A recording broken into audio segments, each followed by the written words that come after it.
आज मी hair oil कसं बनवते ते तुम्हाला सांगणार आहे. तर आज फ्रायडे मार्केट भरला होता, तर तिकडे गेले, थोडंफार शॉपिंग केली. ॲक्च्युली मला घ्यायचे होते खरं तर ब्लाऊज, रेडीमेड ब्लाऊज 1-2 साड्यांवरती. पण तिथे काय ब्लाऊजवाला दिसलाच नाही आहे. ॲक्च्युली नसेल पण, कारण की पाऊस होता त्यामुळे जास्त कोणी आलं नाही आलं. ते घरी आले, जेवण वगैरे बनवलं पटपट, आणि डेकोरेशनसाठी माणसं आली होती.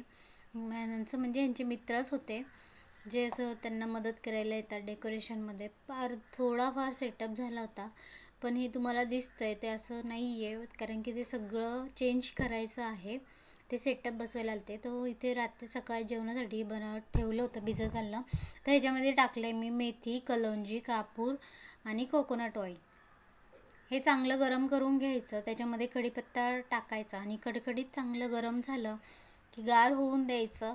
आणि गार झालं की आपल्या केसांचा गुंता काढून घ्यायचा, त्याला अप्लाय करायचं तेल थोडं थोडं स्कार्फमध्ये आपल्या, आणि छान असं तेल लावून घ्यायचं सगळ्या केसांना व्यवस्थित. सगळ्यात आपल्या केसांच्या मुळापर्यंत तेल लागलं पाहिजे. असं हात असं घालायचं आणि दुसऱ्या हाताने ते असं सगळ्या ह्याच्यात लावायचं तेल. ॲक्च्युली तुमच्याकडे ती बॉटल असते, ती भेटते हेअर ऑइल अप्लाय, म्हणजे हात बीत घाण होत नाहीत त्याने.